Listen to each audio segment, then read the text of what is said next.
Tonight it gets personal. Well, my dad used to have one of these. As I herald a legendary motor that ignited the passion of the nation. Almost like falling in love.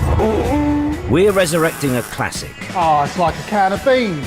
That brought speed to us all. Hey, up again quickly! Speed that we could revel in. Nutters. Speed we could handle. Off the brakes. And most importantly, speed we could afford. Also, the car's just cool. We'll meet its champions. We turned that car into what it is today, and I'm not giving it bigger. Its villains. I was never ever scared of the police, ever. Its knights in go faster, striped armour. It looked the business and it did the business. Get ready for the story of a tasty little family runaround No spotlight, son. Nothing. that turned Britain into a nation of boy racers.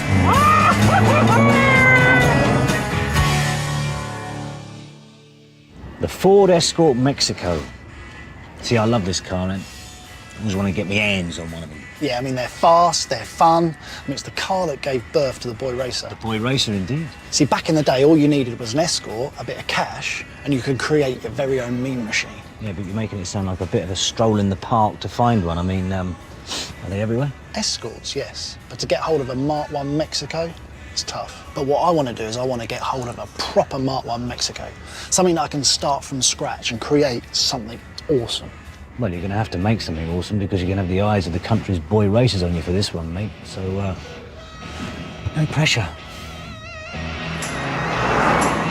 So a friend of mine that is in the Ford world has given me a tip-off that this Mexico exists in a garage in South London. So I'm heading to Brockley now to see the car for the first time. The Ford Escort was launched in 1968. I've always wanted a Ford Escort. Well, which one do I choose? There's so many. Despite being the preferred motor of an impressive 50% of the two Ronnies, Oh, I like this. it didn't really look like it was about to spark a revolution. Then this happened. Faster. Better handling. Better looking. You can keep your GTIs, your XR3s and your TTs. The impossibly exotic-sounding Escort Mexico was the British-built granddaddy of them all. Yeah, getting hold of a standard Escort's quite easy, but getting hold of a Mexico is really rare. Brilliant. Ford made just over 10,000 Mexicos, and only 800 are still registered in Britain, and half of those aren't even on the road. Ant's tip-off better be right. I'm told that it's a complete car. I'm told that the guy's owned it for a long time. Best case scenario is we get a really solid shell, all the parts are complete, every car can be saved, but the level of work that's needed is whether it's viable or not. So we might have to swallow a bit of extra work to get a really authentic Mexico. I'm not in love, so don't forget it. Matt Cannon bought an Escort 24 years ago. All right, how are you? I'm going through. At the time, it looked all right. Then he started fiddling with it, and here we are. So when you bought the car as a 19-year-old, you drove it home? Yes, it wasn't running very well when I bought it, but drove it home. Didn't really drive it any more than that. All my friends were totally jealous that I was buying a proper Mark 1 Mexico. I really bought it to restore, have as a showpiece, but times change. Busy man, so just never finished it.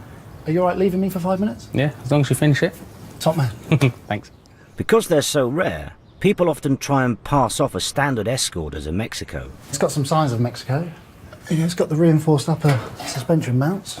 So Ant's got a bit of detection work to do. There are 2 loose chassis plates in this box of bits.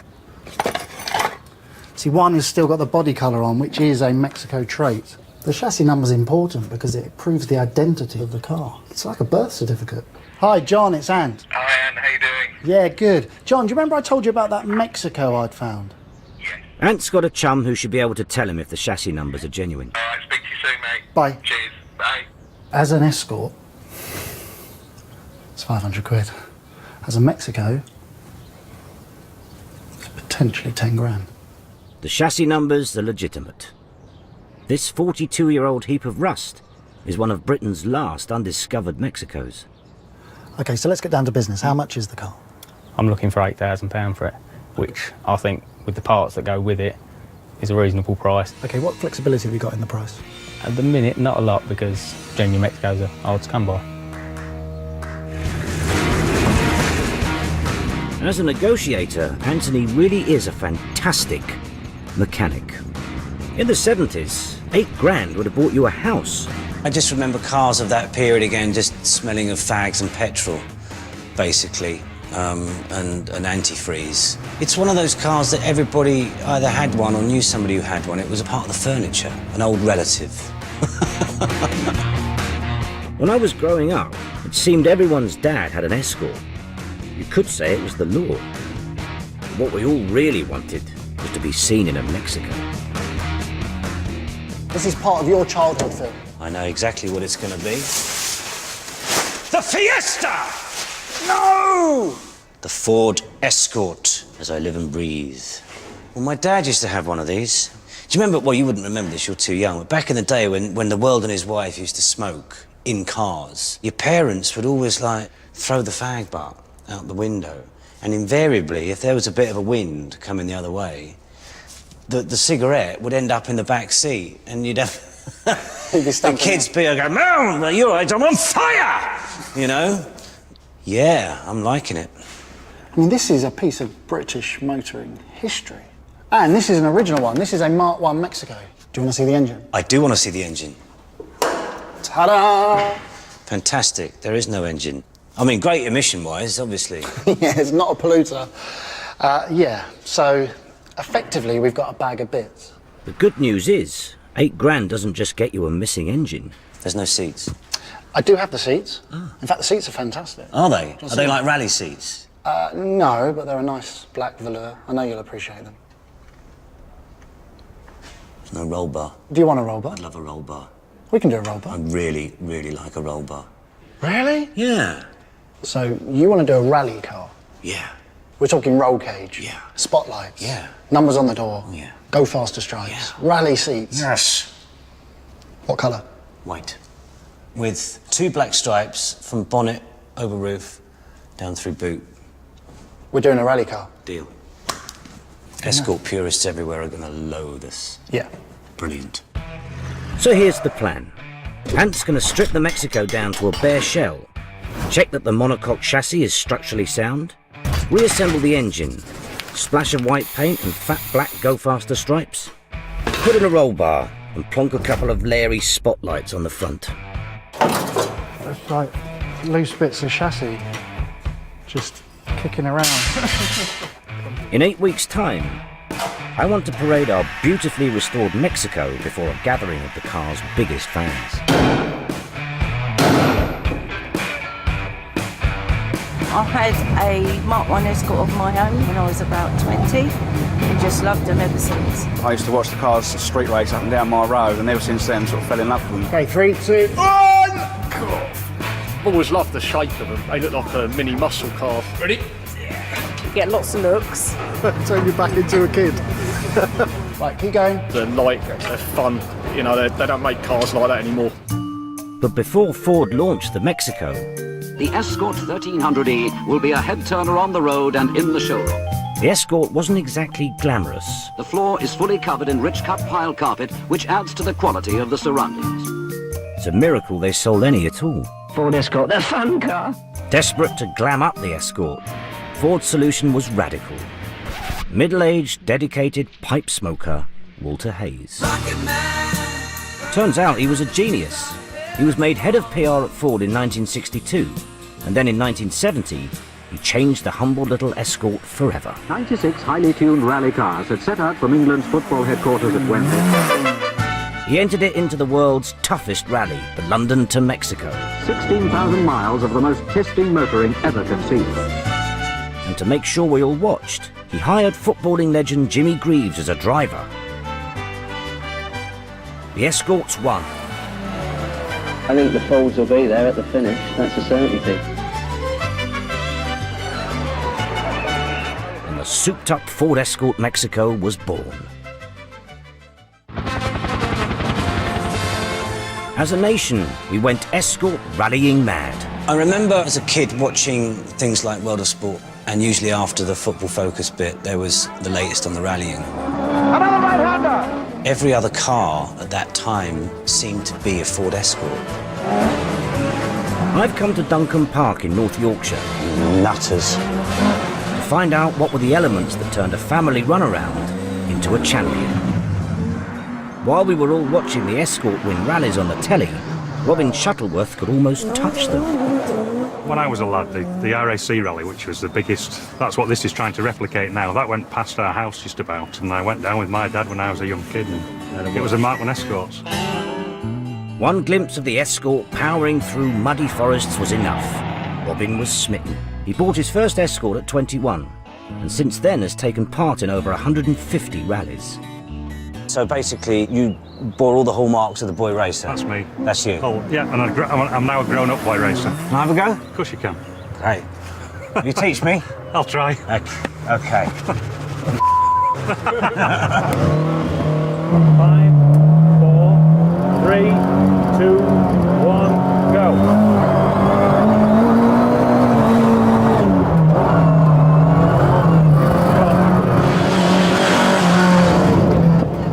Now, normally, I drive a modern automatic. Sorry. With power steering. Robin's 1973 Escort has a rally-ready gearbox and a souped-up engine. Oh, sorry, let's stop. Making it the fastest car I've ever driven, on or off the screen. Brake, brake, brake, brake. Turn, turn. Off the brakes. Get that on camera. Sorry. Looks a lot easier on the telly.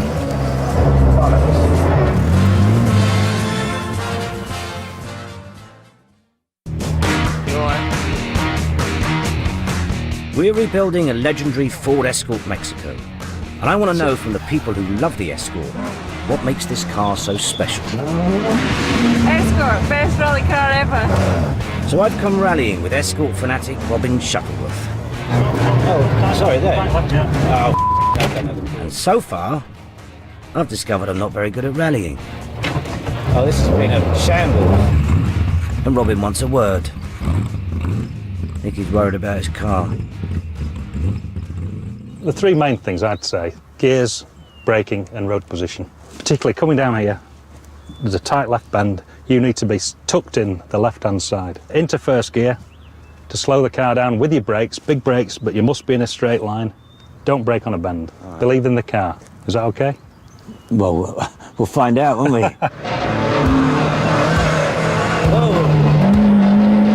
Believing in the car was exactly what I had to do. Because it worked. When I threw it into a corner, it forgave me. When the back slid out, it corrected itself. All I had to do was go faster.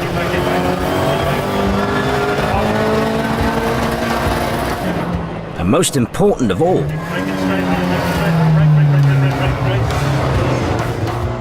this 40-year-old gem of British motoring was making me look good. Yeah, that was fun.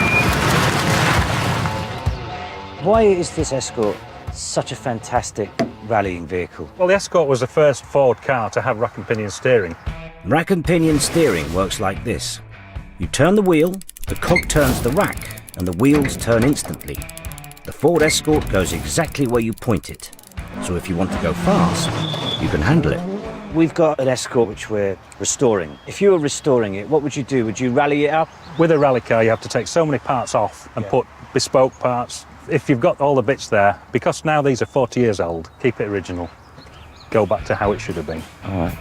Well, that's the roll bar out the window.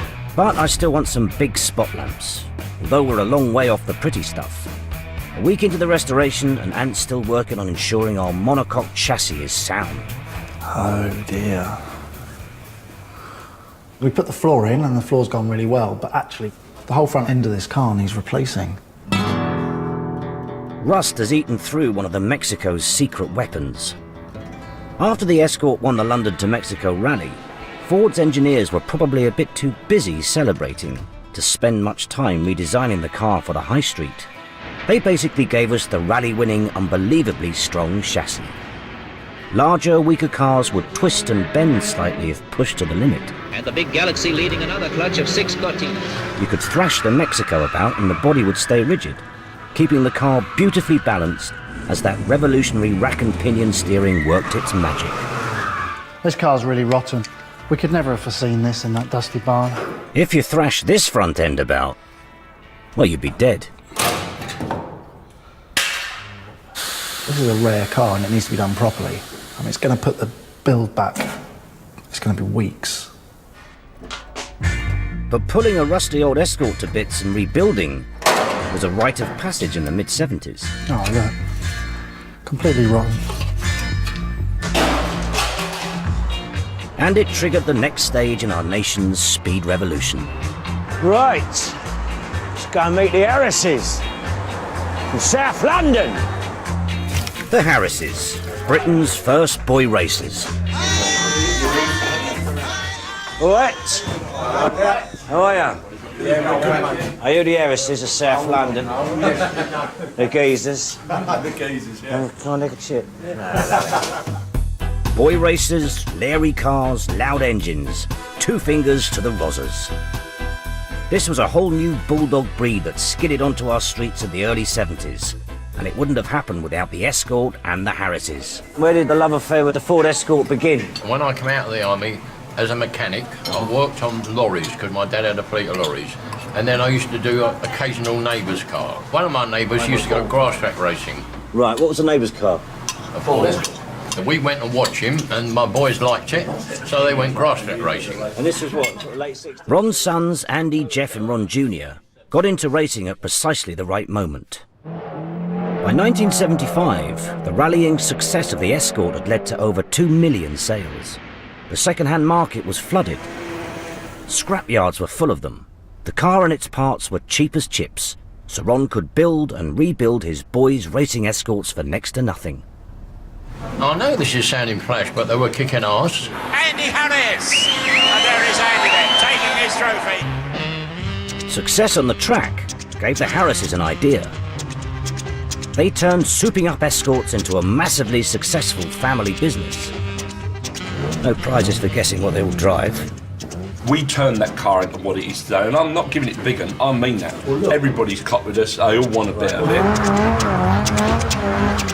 There are other good people out there, but none of them have got the history of what we've been doing this for 40 years. This is ominous. The Harrises have brought me to an abandoned test track. Don't mess with the Harrises, all right? They're going to show me the difference in performance between the finest Escort Ford ever produced, the Mexico obviously, and a Harris Special. And this is the souped-up beast of the Harrises. One of the Harrises beasts. The mass-produced engine in James's original Mexico was fast for its day, capable of reaching 60 miles per hour in 12 seconds. Andy's Harris Special has been handmade by his brother Jeff, and he won't tell me how quick it is. He wants to show me. They'll race from a standing start for a quarter of a mile. Proper boy racers drag race. In your own time, Andy.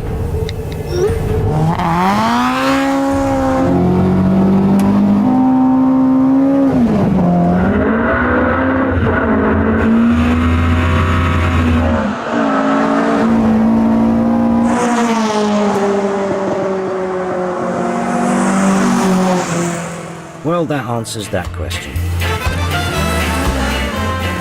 The legendary Mexico can do a quarter mile in 17 seconds. But the Harrises can do it in less than 12. It's a buzz, an absolute buzz, and you get that real tight feeling in your chest, almost like, and this is silly me saying it, like falling in love. You get that tight feeling, you know. And I am in love with this sort of stuff what I do, and that's why I do it. The Harrises may have helped bring cheap speed to the masses, but they won't tell you how they do it. Oh no, you've got to hire them. You're the king of the engine here, and I want you, if you will do it, to build the engine for our Ford Mexico. Do you know how many engines I've got to build? Listen, being as it's you... Would you? I will. I'll do it. Fire up our Escort. I'll do that for you, mate. Great. So the engine's sorted, but something's still bothering me. None of the Harris' Escorts look like rally cars. Am I making a big mistake with our restoration? James, on our Mexico, we're thinking of putting lamps on the front. What do you reckon? If you want the clean South London look, as we would like to call it, then it's absolutely South London look. London. Absolutely no spot lamps. Dad, what do you say about spotlights? If I bought the car with spotlights on it, I'd tie them to the lamppost and reverse away. That's what I think of spotlights. Yeah, what do you want spotlights I for don't know, anyway? because I'm just cheap. I'm just tacky. Be cheaper without the spotlights. Anne, hi, it's Phil. Yeah, I'm with the heiresses. I'm having a word with Anne, telling him, no spotlights, son! Nothing! So I leave the spotlight, lose the spotlights. I'm turning it to Michael Caine now. Right, so we'll just get rid of those. Stupid idea anyway. 6 weeks to go on our restoration. And before Jeff builds us an engine, Ant needs to finish reconstructing where he's going to put it.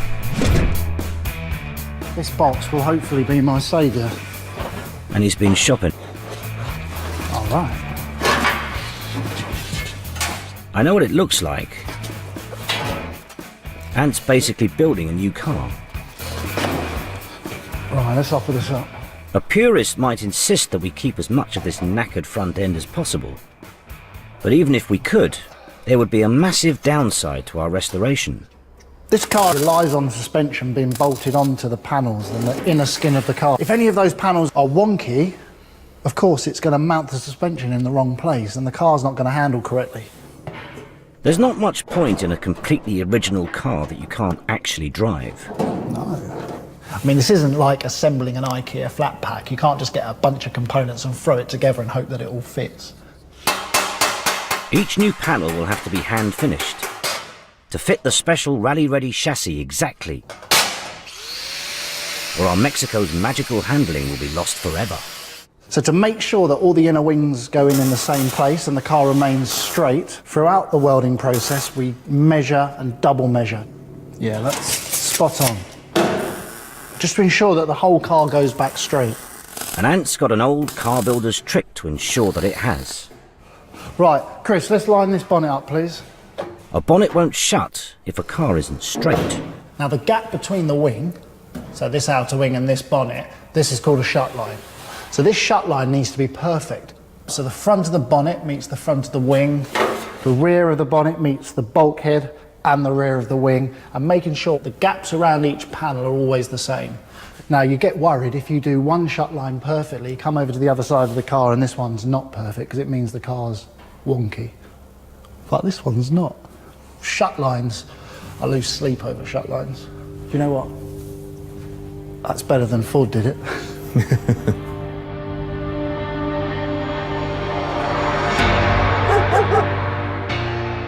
Since the heyday of the boy racer, the Escort-driven speed revolution has gone a bit underground. I mean, do boy racers even exist anymore? Or have they all grown up and become accountants? I'm here on an industrial estate, quite near Gatwick Airport.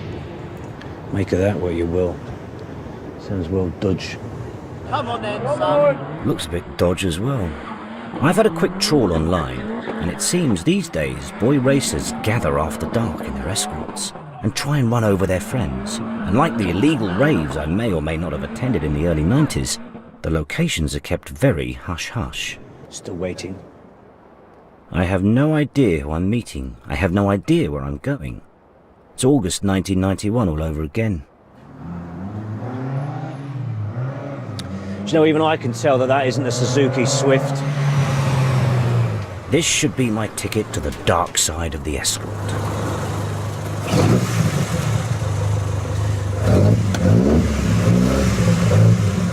You looking for a bit of business, darling? I'm not cheap. Becky Reed was born and raised in Croydon. She's been going to Ford meets her whole life. It's nice and quiet, isn't it?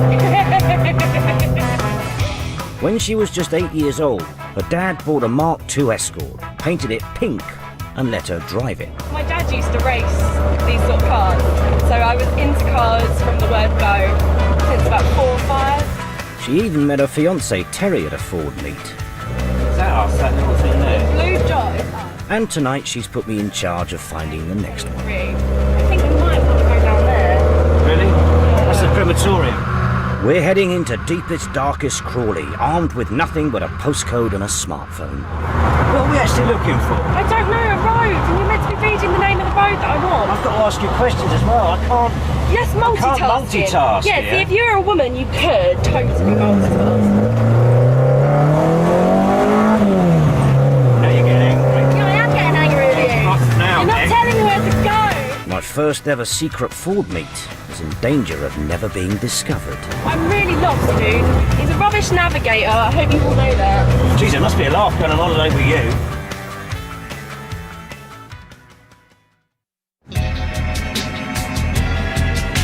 Boy racers have gone underground, meeting in secret after dark. I think a pint's in order, didn't you? Totally. But undercover in Becky's Mk1 Escort, I'm in. I do love Mk1 Escorts, yeah, there's no other word for it, yeah. It's the sound, it's the whole smell, it's something for me you can't encapsulate in something else. They've got such a pedigree. I just think they're sexy. Steady on. Meeting on the third Wednesday of every month, Becky and her chums are keeping the Escort love alive. The old Fords are part of British heritage, aren't they, really? So that's why we love them. Behind me here is my Mk1 Escort 1300 Super. I've had it for about 3.5, 4 years now, and it's had a full bare metal restoration. Just putting the finishing touches on it now. How old are you? I'm 16 years old. Seems everybody's been a bit well behaved tonight. It's probably because we're filming. Is it strictly legal? It's not illegal. It's a group of guys bringing their cars to show in a car park. The actual burnouts, you know, it's their cars, it's their tyres, they pay for the tyres, so. What do the police make of it all? The brothers don't enjoy us. Do they not? No. Do you think they're a bit jealous? Oh, totally. I mean, look what they drive. They've got to be jealous, haven't they? I expected it to be a bit more rock and roll, and it's sort of more sort of jazz, really. Looks like boy and girl racers have grown up. Well, maybe a little bit. But if they could start all over again, how would they restore a genuine Escort Mexico? I built a Mk1 Mexico 2 years ago. You've got to show them love and passion, and I wanted everything that I did to it to be absolutely spot on. If you're going to have the real thing, have the real thing. Now, the real thing wasn't white, and the real thing didn't have a massive go faster stripe in black. 3 weeks to go, and our restoration is becoming purer by the day. And Ant's got a visitor. Hello, Ant. Hello, mate. Oh, real pleasure. It's the man that's built over 1,000 Escort engines, Jeff Harris. Definitely get everything. If I need anything, I'll give you a shout. And he's here to run his magical hands all over ours. I was born into this. I'm 59 now. I was 10 or 11 when I built my first engine. We wanted to have the fastest cars on the road, and we would do something to that engine, and we'd go out, you know, if you like, street racing. Illegal that it is, but anyway. Well, when it came out of the factory, they were doing thousands a day. It was a mass-produced car. What I do, literally, I change everything. I machine or file any impurities so it will increase the performance of that engine. Very nice.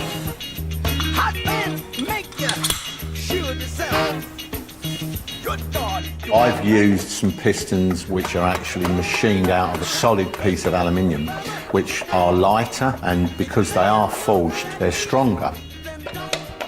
Fitting new valves, you need to marry those two components. I've got the valve edge, which I put a very fine paste on, and then you see the stick with the rubber that I was doing this business.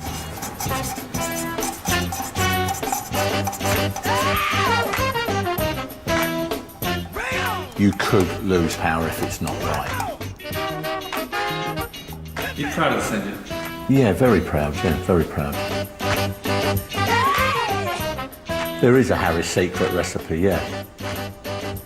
What's the secret? No, I can't give that away. these hands, if you like. Wow, look at that. You like it? You put some blingy bits on as well. Oh yeah, I had to, mate. Jeff, it looks unbelievable. Thank you very much. Yeah, I agree with you, but then I would do, wouldn't I, you know? Yeah, what's she going to go like that? She will be a Ferrari eater. It won't be able to sniff it, absolutely. With the rise of boy racers like Jeff Harris in the 70s, Britain's streets started filling up with fast Fords. But even though speed was now cheap, not everyone wanted to pay for it. Car crime in the 70s was prolific in Liverpool. Going out and robbing a car to us as young lads was a laugh. In the early 70s, Bob Croxton knew a few blokes who ensured that one of the European hotspots for car crime was Liverpool. You had a screwdriver, an air clip, anything could get into a car and away you went. Long before alarms and immobilisers, fast Fords were a doddle to steal. Now you've got a satellite that can track your car from space. Then there's a file in the door, open the door, 30 seconds later you were off down the street. I was never ever scared of the police, ever. And this is why. Unfortunately, we had one of the worst fleets of patrol cars that you could ever wish to have, and that was the 1.8 TC Marina. Retired Constable Bob Woozy and his colleagues were trapped behind the wheel of some of the worst cars ever made. They were not very good in pursuit situations at all. It was dreadful at going around corners. And the kids nicking the fast Fords knew it. They would go for a run round, and sometimes they would even taunt us. I can remember kids stopping for the police to catch up so they could take off. And then it'd be like that out the windows at the police, and the police would just be screaming. I don't know as I ever actually caught anybody in the marina. The Scallies were unstoppable, and a furious Liverpool and Bootle constabulary took a decision that would change policing our streets forever. Then we went on to a new fleet of cars in 1973. And they were everything that the marina wasn't. And the police... Take a wild guess as to what Bob's next police car was.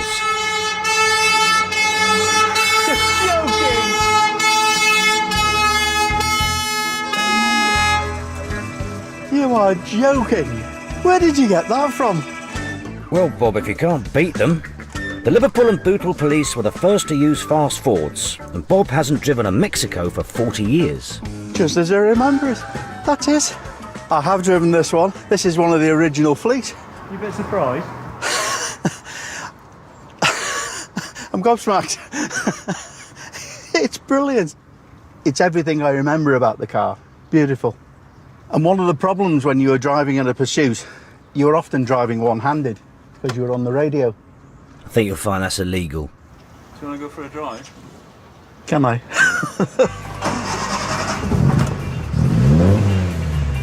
Lovely. Bob and his colleagues felt the power of the Mexico immediately. I was working in St Helens and I was on a late shift, and I had a brand new Mexico. There'd been a car that had been used in an incident somewhere, and I spotted it on the road and I started following it. This car then started taking off.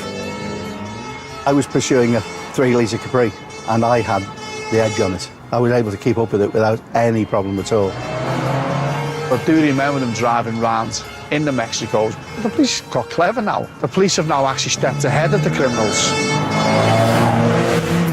It looked the business and it did the business.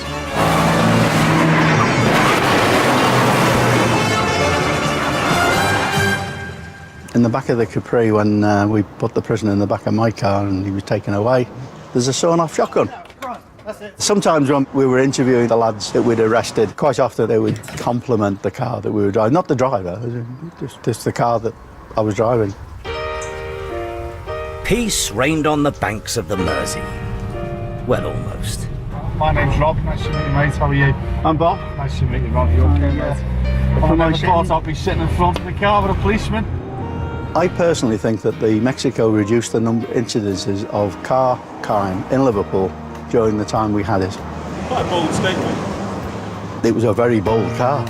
I mean, this must be quite nostalgic then. I think you're joking. The Mexico blazed a blue and white trail. And after its success in Liverpool, nationally the police would drive fast Fords for the next 20 years. I've thoroughly enjoyed being reunited with this car. It's been a pleasure to meet you as well, and your version of events. Yeah, it's been nice, to be honest with you, to sit in the front of a police car. You know, I'm normally in the back. I very, very seldom get to sit in the front of a police car. Now, if Rob or one of his mates wanted to nick our Mexico back in the day, Ford couldn't have made it any easier. They foolishly offered optional extras. Thousands went for a sunroof on a rally car. Everyone bought them. Back in the 70s, they actually ran out of stock of sunroofs. Mark 1 Mexico with a sunroof, no go. Don't do it. Takes the solidness out of the car, and it shouldn't have it anyway. It's a racing car, not a driving around in the sunshine car. The Mexico was built by Ford for one reason. They traded off their rally success. It's a rally car that you and I can buy, and everybody knows rally cars can't have sunroofs. It's all in the details, and Ants had another of his ideas. I've managed to get hold of a second-hand roof panel. Thanks, mate. They're like the holy grail. Take care of her. When we're storing a car properly, you want to weld a really solid panel to another really solid panel. Blasting it ensures that we get rid of all the rust, and we're working with pure metal. What we're basically doing is we're going to carefully unpick and cut away the existing roof. Oh, it's like a can of beans. Right, this is great. Car actually, rigidity, it hasn't moved an inch. Do the reverse on the roof on the floor. So what I'm basically doing is really simple. This is the roof skin of our old car with the rain drip channel. We've cut away the roof, which has the sunroof in it, and we're going to place on our new skin over the top, and then weld it here in the rain drip channel. That way it's hidden, and then when we come to paint the car, it'll all look seamless as if it was out the factory. Yeah, that's going really nicely. Doing it this way might seem a long-rooted way of tackling the roof chop, but actually that's how the panel was intended to be fitted in the first place. Oh, it's comfy now. That's how Ford did it. They installed the roof on top of the rain channels, spot welded it to fix it in place. This roof's done.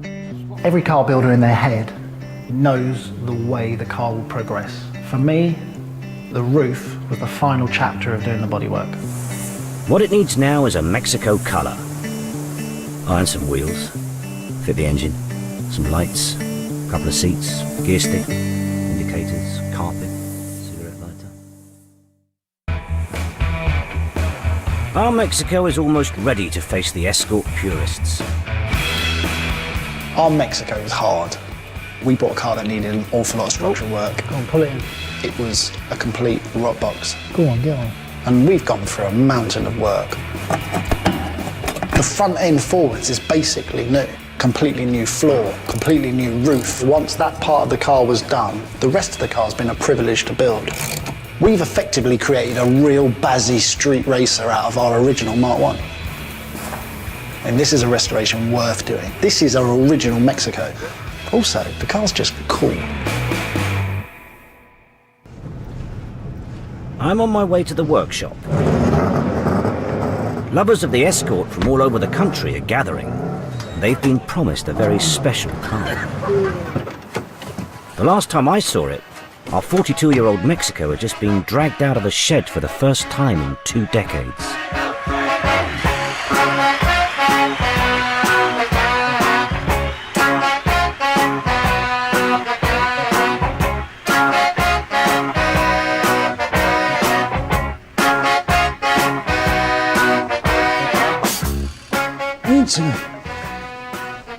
Anthony. Is that your Essex boy? Yes, my boy races voice. Very good. What do you reckon? Wow! Oh, it's gorgeous. Nice paint job, babe. Thanks, man. It's awesome. So why this particular colour? It looks orange, but it's actually called Sebring Red. So Sebring Red's a Ford colour, and it was the original colour of the car we bought. It's very 70s, isn't it? I think it looks lovely. So do you like the colour? Do you approve? Yes, I do, very much. I like the stripe work. Yeah, no, you see, you did ask for stripes. I did ask for stripes. Yeah. So it looks Larry, but underneath here, this is where it's really Larry. Do you remember your man, Jeff? Yes. So what Jeff's done is he's given us maximum power from the engine, and what we've done is we've enhanced that power by changing the carburetors, changing the exhaust, uprating the cooling, and then to enhance that even further, suspension, brakes, everything's been redone on this car. But the bottom line is it goes fast. Yeah, it's really fast. Basically. Lovely jubbly. Look, I kept the original seats. We haven't touched them, we've just cleaned them up. Really? Yeah, really lovely. What's great about the Mexico is that less is more. There is nothing in here you don't need. All you need to know is the gear stick, the steering wheel and the right pedal. That's where the fun lies in a Mexico. Brilliant. Well done. Thanks, man. Right, should we take her out? Yeah? That sounds like a boy racer. Oh, yeah, I mean, this car's mean. 8 weeks ago, Ant found a rust heap in a South London garage. Go on! Like the Escort story itself, a humble and barely noticeable beginning. Bit racy. But just like the Escort, it's blossomed. You turned me on. It just sort of brings a sort of smile to your face, doesn't it? Like the sweetest cup I shall. The car transformed by a nation's desire to go faster. Our restoration driven on by a passion to keep it on the road for decades to come. A race car!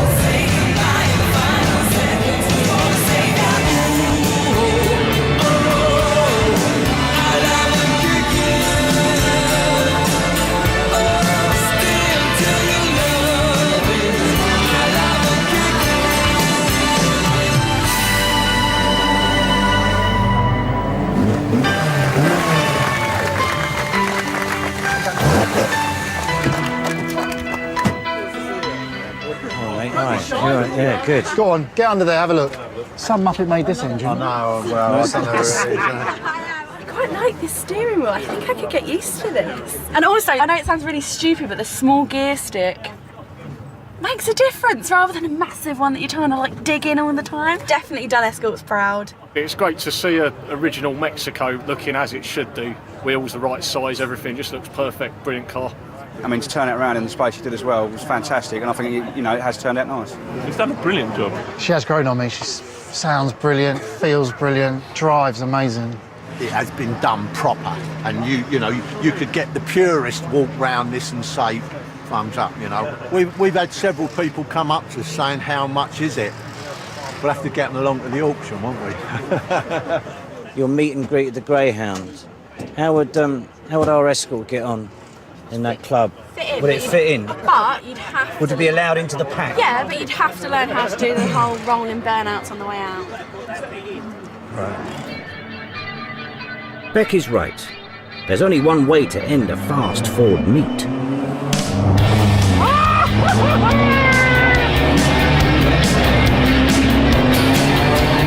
So, the Ford Escort Mexico, the car that brought speed to the masses. Gun it. Looks like a family car, performs like a race car. It's whether you were doing the school run or driving at 50 miles an hour sideways through a Welsh forest. And what's remarkable is the passion and the love that people feel for this car. Now, this is not a museum piece. This is a car that's very much alive. I'm on it. So do yourself a favour. If you get the chance, get yourself a ride in a Ford Escort Mexico, because you will not be sorry. Go on, son!